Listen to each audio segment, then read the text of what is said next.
Every soldier who stormed the beach, who dropped by parachute or landed by glider, every sailor who manned the thousands of ships and landing craft, every aviator who destroyed German-controlled airfields, bridges, and railroads, all were backed by other brave Americans, including hundreds of thousands of people of color and women who courageously served despite unjust limitations on what they could do for their nation. The evil of Hitler's Third Reich was devastating the world. Nazi Germany had subjugated the once free nations of Europe. Just walk the rows of this cemetery as I have. Nearly 10,000 heroes buried side by side, officers and enlisted, immigrants and native-born, different races, different faiths, but all Americans. All served with honor when America and the world needed them most. Millions back home did their part as well. From coast to coast, Americans found countless ways to pitch in. They understood our democracy is only as strong as all of us make it together.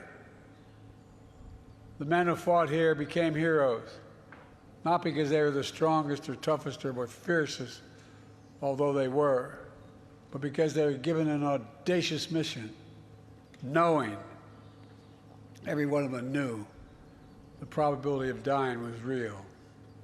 But they did it anyway.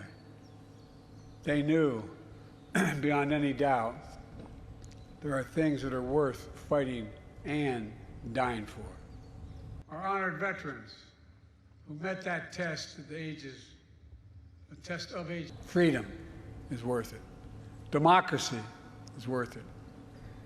America is worth it. The world is worth it. Then, now, and always. The war in Europe didn't end for another 11 months. But here, the tide turned in our favor. Here, we proved the forces of liberty are stronger than the forces of conquest.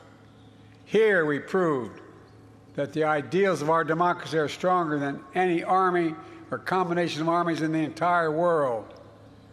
We proved something else here as well, the unbreakable unity of the Allies.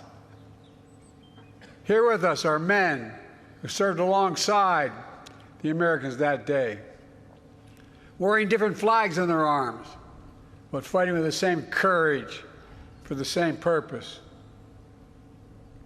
What the Allies did together 80 years ago far surpassed anything we could have done on our own.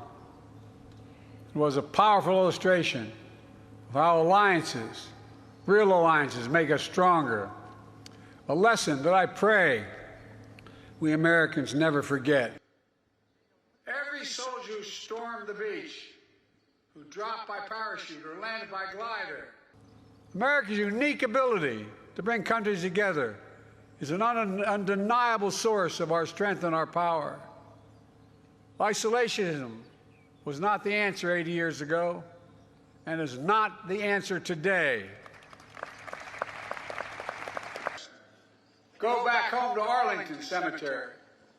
Tomorrow, I will pay respects at Pointe du Hoc. Go there as well and remember, the price of unchecked tyranny is the blood of the young and the brave.